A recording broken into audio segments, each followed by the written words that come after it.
দুর্বল মনের মানুষদের আমার এই এক্সপ্লেন থেকে দূরে থাকার অনুরোধ রইল। হ্যালো বন্ধুরা, আজকে আমরা এক্সপ্লেন করতে চলেছি ভয়ঙ্কর এক মুভি, দ্য স্যাডনেস। মুভির শুরুতেই জিম আর লিসা নামের এক কাপলকে দেখানো হয়। তাইওয়ান শহরে অ্যালভিন নামক এক ভাইরাসের জন্য লকডাউন চলছিল, কিন্তু বর্তমান পরিস্থিতি স্বাভাবিক হওয়ায় লকডাউন তুলে নেওয়া হয়েছে। এখানে আমরা জানতে পারি লকডাউনের জন্য জিম তার চাকরি হারিয়েছে, তাই সে এখন সব সময় বাসায় থাকে। কিন্তু লিসা একটি কোম্পানিতে জব করে। এখানে লিসা জিমকে বলে নেক্সট উইকে তারা ভ্যাকেশনে যাবে। তখন জিম বলে আমি যেতে পারবো না, কারণ নেক্সট উইকে আমার একটা কাজ আছে, সেটা করতে পারলে আমি অনেক টাকা পাবো। এটা শুনে লিসা রাগ করে ওয়াশরুমে চলে যায়। জিম তার রাগ ভাঙানোর চেষ্টা করে, কিন্তু তাতে কোনো লাভ হয় না। তাই জিম বলে কিছুদিন পরেই আমরা ভ্যাকেশনে যাব, কথা দিলাম তোমায়। এরপর সে ফোনে ভিডিও দেখতে থাকে। সেখানে অ্যালেন নামের এক ডাক্তারের সাক্ষাৎকার নেওয়া হচ্ছিল। সেখানে তিনি বলেন অ্যালভিন ভাইরাস কোনো সাধারণ ভাইরাস না, এটা মানুষের শরীরের মিউটেশনের সাথে মিশে গিয়ে বিশাল আকার ধারণ করতে পারে, যার ফলাফল মোটেই ভালো কিছু হবে না। তাই তিনি সবাইকে সাবধান করতে থাকেন। কিন্তু সেখানকার হোস্ট তার কথার কোনো পাত্তা না দিয়ে বলে এখন পর্যন্ত এই ভাইরাসের জন্য তেমন কোনো ভয়াবহ কিছুই দেখা যায়, তাই অযথা কাউকে ভয় দেখাবেন না। তিনি আরো বলেন সামনে নির্বাচন, তাই হয়তো সরকার সবাইকে ভয় দেখানোর জন্য এমন করছে। জিম ফোন রেখে বারান্দায় আসলে সে তার সামনের বিল্ডিং এর ছাদে এক বৃদ্ধ মহিলাকে দেখতে পায়। তিনি এক দৃষ্টিতে জিমের দিকে তাকিয়েছিল, আর তার গায়ে রক্ত লাগানো ছিল। এটা দেখে জিম সেই মহিলাকে ডেকে বলে কি হয়েছে আপনার, কিন্তু মহিলাটি তার কথার কোনো উত্তর না দিয়ে একভাবেই দাঁড়িয়ে থাকে। পেছন থেকে লিসা তখন রেডি হতে হতে জিমকে বলে আমাকে স্টেশন পর্যন্ত দিয়ে আসতে পারবে। জিম তখন লিসাকে সেই মহিলাটির কথা বলে, কিন্তু লিসা যখন দেখতে যায় তখন সে কোনো মহিলাকে দেখতে পায় না। জিম দেখে সত্যি সত্যি মহিলাটি চলে গেছে। এরপর জিম তার পাশের ফ্ল্যাটের এক লোকের সাথে কথা বলতে থাকে। লোকটি গাছে পানি দেওয়ার সময় বারবার কাশি দিচ্ছিল। তখন জিম লোকটিকে বলে তোমার একবার ডাক্তার দেখানো উচিত, হয়তো তোমারও ভাইরাস ইনফেকশন হয়েছে। এটা শুনে লোকটি বলে আমার সামান্য সর্দি লেগেছে, এই সামান্য কারণে কেউ ডাক্তার দেখায় না, তাছাড়া এই ভাইরাসে কিছুই হয় না, শুধু শুধু সবাইকে ভয় দেখানো হচ্ছে। তখন সেখানে লিসা এসে জিমকে সাথে করে নিয়ে যায়। তারা বাইক দিয়ে স্টেশনে যাওয়ার সময় রাস্তায় একটি লোককে দেখতে পায়, যাকে পুলিশ খুব শক্তভাবে ধরে রেখেছিল। সেখানে একটি ছোট শিশুকেও দেখানো হয়, যাকে কেউ একজন খুব নৃশংসভাবে হত্যা করেছিল। হয়তো সেই লোকটি এই ঘটনা ঘটিয়েছে। এসব দেখে তারা দ্রুত সেখান থেকে চলে যায়। লিসাকে স্টেশনে পৌঁছে দিয়ে জিম ফিরে আসার সময় খেয়াল করে রাস্তায় দাঁড়িয়ে থাকা পুলিশ আর মানুষগুলো কেউ সেখানে নেই, কিন্তু পুলিশের গাড়িটা খোলা অবস্থায় সেখানে দাঁড়িয়ে আছে। এরপর জিম একটি রেস্টুরেন্টে যায় নাস্তা করার জন্য। সেখানে থাকা সবাই যার যার মতো মজা করে খাবার খাচ্ছিল। আসন্ন বিপদ সম্পর্কে তাদের কোনো ধারণা ছিল না। তখন সেখানে সেই বৃদ্ধ মহিলাটি আসে। তাকে এই অবস্থায় দেখে সেখানে থাকা একটি লোক তার কাছে গিয়ে জিজ্ঞেস করে আপনার কি কিছু হয়েছে। মহিলাটি সাথে সাথে তার মুখের উপর বমি করে দেয়। এটা দেখে সেখানে থাকা সবাই অবাক হয়ে যায়। কারো কিছু বুঝে ওঠার আগেই মহিলাটি রেস্টুরেন্টের শেফের গায়ে গরম তেল ঢেলে দেয়, যার ফলে তার সম্পূর্ণ মুখের চামড়া পুড়ে ফুলে ওঠে। মহিলাটি তখন তার মুখের চামড়া খামচে তুলতে লাগে। জিম মহিলাটিকে আটকাতে যাওয়ার সময় পেছনে থাকা লোকটি, মানে যার গায়ে বমি করে দেওয়া হয়েছিল, তিনিও ভাইরাসে আক্রান্ত হয়ে সেখানে থাকা একটি লোকের গায়ে ছুরি দিয়ে আঘাত করতে থাকে। এসব দেখে জিম ভয় পেয়ে বাইরে চলে আসে।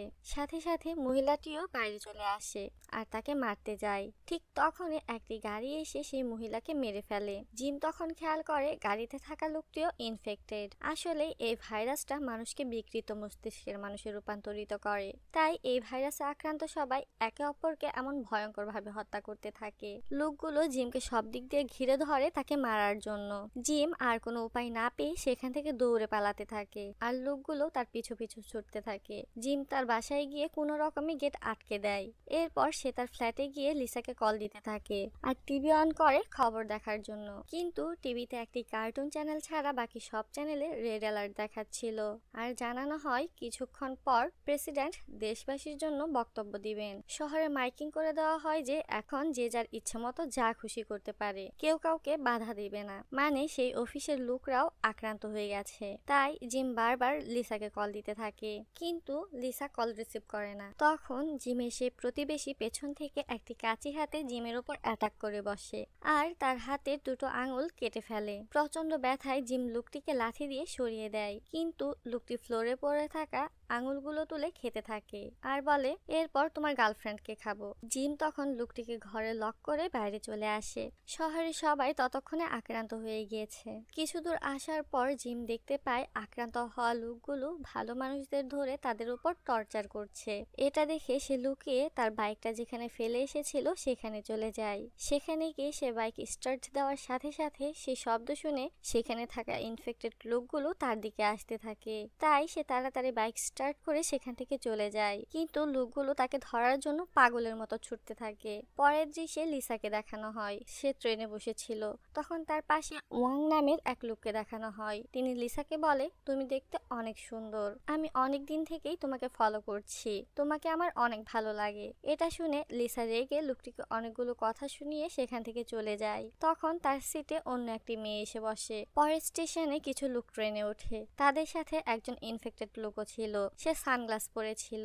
ট্রেন ছাড়ার সাথে সাথে সে একটি ছুরি দিয়ে সবাইকে আঘাত করতে থাকে। এতটাই ভয়ঙ্কর ছিল যে কেউ তাকে আটকাতেই পারছিল না।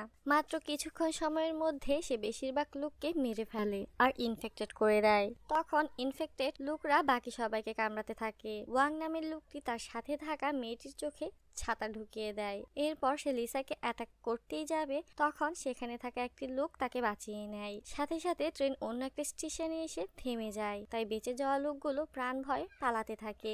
লিসা মলিকে নিয়ে পালাতে থাকে, কিন্তু ওয়াং তাদেরকে ধাওয়া করতে থাকে। একটু সামনে আসার পর লিসাদের এই অবস্থা দেখে একটি লোক তাদের জিজ্ঞেস করে, কি হয়েছে তোমাদের? ততক্ষণে ওয়াংও সেখানে পৌঁছে যায়। তাই লিসা ওয়াংকে দেখিয়ে দেয়। লোকটি ওয়াংকে কিছু বলতেই যাবে, তার আগেই ওয়াং তার নাক কামড়ে ছিঁড়ে ফেলে। এরপর সে সেখানে থাকা একটি কুড়াল নিয়ে ছেলেটিকে কাটতে শুরু করে। এটা দেখে লিসা মলিকে নিয়ে সেখান থেকে পালিয়ে যায়। একটু সামনে আসতেই তারা একজন গার্ডকে দেখতে পায়, তাই তারা তাকে সাহায্য করার জন্য ডাকতে থাকে, কিন্তু লোকটি তাদের কথা না শুনে গেট আটকে দেয়। এটা দেখে লিসারা দ্রুত ছুটে গিয়ে গেট লেগে যাওয়ার আগেই বাইরে বের হয়ে আসে। ভিতর থেকে ওয়াং এসব দেখে বলে, যাও তোমরা, কিন্তু একটু পরেই তোমাদের সাথে আবার দেখা হবে।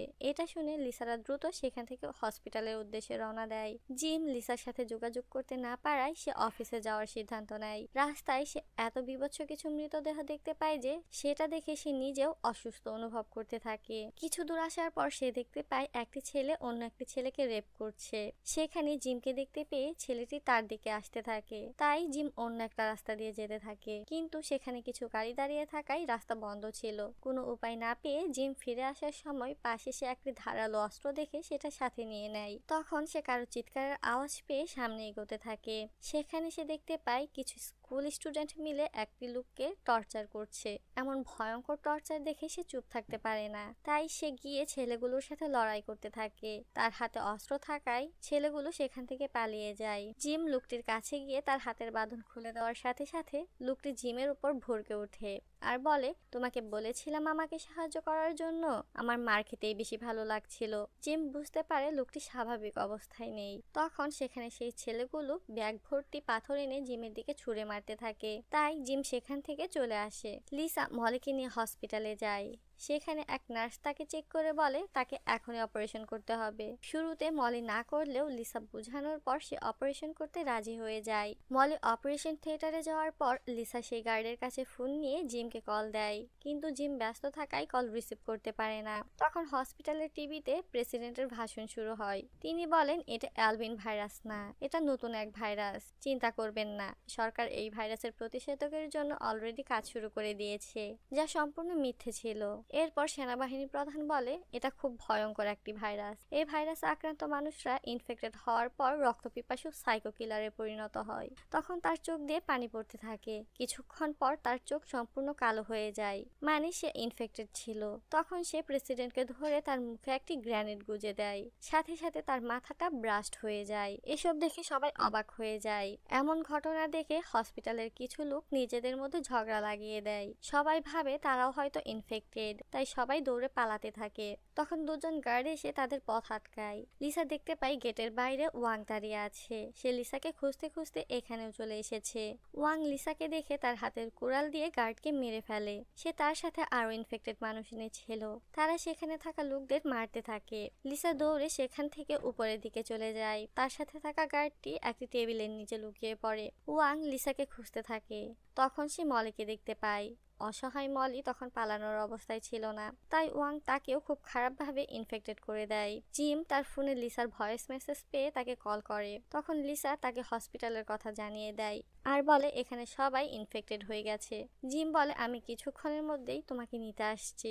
জিম তখন পাশের ডুবায় একটি মেয়ের কাটা মাথা দেখতে পায় আর এটা দেখে তার মুখে হাসি ফুটে ওঠে, কিন্তু সেটা আসলে একটি পুতুলের মাথা ছিল, যেটা সে মানুষের মাথা কল্পনা করছিল। তখন তার চোখ থেকেও পানি ঝরতে দেখা যায়। তাহলে কি জিম নিজেও? যাই হোক, সেটা আমরা সামনে দেখতে পারবো। পরের দৃশ্যে দেখানো হয় ওয়াং লিসাকে খুঁজতে খুঁজতে তার রুমে চলে আসে। তাই লিসা দরজা কিছু একটা দিয়ে আটকে দেয়, কিন্তু ওয়াং দরজা চিপা দিয়ে ভিতরে চলে আসে আর দরজাটা ভালোভাবে আটকে দেয় যেন অন্য কেউ ভিতরে আসতে না পারে। আসলে সে একাই লিসাকে খুন করে শান্তি পেতে চায়। সে যখন ভিতরে এসে লিসাকেই খুঁজছিল, তখন লিসা একটি ফায়ার এক্সটিংগুইশার নিয়ে তার উপর হামলা করে। ওয়াং নিচে পড়ে গেলে লিসা সেটা দিয়ে তাকে আঘাত করতে থাকে। তখন লিসা তাকে বারবার আঘাত করে মেরে ফেলে। কিছুক্ষণ পর তার সামনে থাকা একটি দরজা খুলে যায়। সেখানে আমরা একজন ডাক্তারকে দেখতে পাই। ডাক্তার তাকে ভিতরে আসতে বললে সে কোনো কিছু না ভেবেই ভিতরে চলে যায়। ততক্ষণে দরজা ভেঙে বাইরে থাকা লোকগুলো ভিতরে চলে আসে আর ডাক্তারের রুমের বাইরে থাকা সিসিটিভিতে রক্ত লাগিয়ে ব্লক করে দেয়। লিসা সারা গায়ে রক্ত থাকায় ডাক্তার তার দিকে গান পয়েন্ট করে তাকে কেমিক্যাল মিশ্রিত পানি দিয়ে শাওয়ার নিতে বলে, কারণ সেও যে কোনো সময় ইনফেক্টেড হয়ে যেতে পারে। লিসাও তার কথা মতো শাওয়ার নিতে থাকে। এখানে আমরা জানতে পারি ডাক্তারটা আর কেউ না, মুভি শুরুতে দেখানো সেই ডাক্তার অ্যালেন। অ্যালেন বলে আমি অনেকদিন থেকে সবাইকে সাবধান করছি, কিন্তু কেউ আমার কথা মানেনি। এটা আসলে অ্যালভিন ভাইরাসের জন্যই হচ্ছে। লিসা ডাস্টবিনে তার জামা কাপড় ফেলতে গেলে সে সেখানে কিছু বাচ্চা দেখতে পায় যারা ইনফেক্টেড ছিল। আসলে সেই ডাক্তার এই বাচ্চাগুলোর উপর অবৈধভাবে এক্সপেরিমেন্ট করছিল। এটা বোঝার সাথে সাথে ডাক্তার লিসার ঘাড়েও সেই ভাইরাসের ইনজেকশন পুশ করে দেয় আর বলে 5 মিনিটেই তুমি ইনফেক্টেড হয়ে যাবে, আর যদি না হও তাহলে বুঝতে হবে তোমার গায়ে এই ভাইরাস কাজ করছে না, আর এমন কিছু হলে তোমার রক্ত দিয়ে আমরা অ্যান্টিবডি বানাতে পারবো। এটা বলে সে লিসাকে বেঁধে সেখান থেকে চলে যায়। লিসা সুযোগ বুঝে জিমকে মেসেজে তার লোকেশন পাঠিয়ে দেয়। জিমও ততক্ষণে হসপিটালেও চলে আসে। লিসার মেসেজ দেখার পর সে তার ফোনটি সেখানে ফেলে লিসার দিকে যেতে থাকে। ডাক্তার তাকে উদ্ধার করার জন্য হেলিকপ্টার খবর দেয়। তারা 5 মিনিটের মধ্যে ডাক্তারকে ছাদে আসতে বলে। তখন ডাক্তার লিসাকে দেখতে যায় আর দেখে সে এখনো ইনফেক্টেড হয়নি। তার মানে একটাই, তার ব্লাড দিয়ে অ্যান্টিবডি তৈরি করা সম্ভব। তাই সে লিসাকে সাথে নিয়ে ছাদের দিকে রওনা দেয়। তখন একটি ইনফেক্টেড লোক এসে ডাক্তারের পায়ে আঘাত করে। ডাক্তার তাকে গুলি করে মেরে ফেলে। এরপর অন্য একটি ইনফেক্টেড লোক এসে তার পায়ে বমি করে দেয়। সে তখন বুঝতে পারে সেও ইনফেক্টেড হয়ে যাবে। তারপরও সে লিসাকে সাহায্যের জন্য ডাকতে থাকে। লিসা তাকে নিয়ে সামনে এগোতেই তার সামনে জিমকে দেখতে পায়। এখানে আমরা দেখতে পাই জিম নিজেও ইনফেক্টেড হয়ে গেছে, তাই ডাক্তার তাকে গুলি করে, কিন্তু লিসা তাকে ধাক্কা দেওয়ায় গুলিটা তার গলার কাছ দিয়ে বেরিয়ে যায়। এরপর ডাক্তার তাকে আবার গুলি করতে গেলে সেটা ব্যাকফায়ার হয়ে তার হাতে আঘাত লাগে। ততক্ষণে ডাক্তারও সম্পূর্ণভাবে ইনফেক্টেড হয়ে যায় আর বলে বাচ্চাগুলোকে মারার সময় আমার অনেক ভালো লেগেছিল। লিসা তখন ছাদের দিকে গিয়ে গেট আটকে দেয়। জিম তাকে বারবার গেট খুলতে বলে আর বলে আমি তোমার জন্যই এত কষ্ট করে এখানে এসেছি। বিশ্বাস করো, তোমাকে মারতে আমার অনেক ভালো লাগবে। জানো জান, আমি তোমাকে অনেক ভালোবাসি, তাই তো তোমাকে মারতেও আমার অনেক বেশি ভালো লাগবে। লিসা তার কথায় অবাক হয়ে যায়। সে ভাবতেও পারছিল না তার জিম তাকে মারার জন্য এত মরিয়া হয়ে উঠেছে। তখন সে উপরে হেলিকপ্টার আসার আওয়াজ শুনতে পায়, তাই উপরে চলে যায়। সেখান থেকে আমরা একটি গুলির আওয়াজ শুনতে পাই। হয়তো সেই লোকগুলো তাকে ইনফেক্টেড ভেবে মেরে ফেলেছে, আর না হয় লোকগুলো ইনফেক্টেড ছিল। গুলির আওয়াজ শুনে জিম হাসতে থাকে। আর এমন ভয়ঙ্কর এক দৃশ্যের মধ্য দিয়ে আমাদের আজকের এক্সপ্লেন শেষ।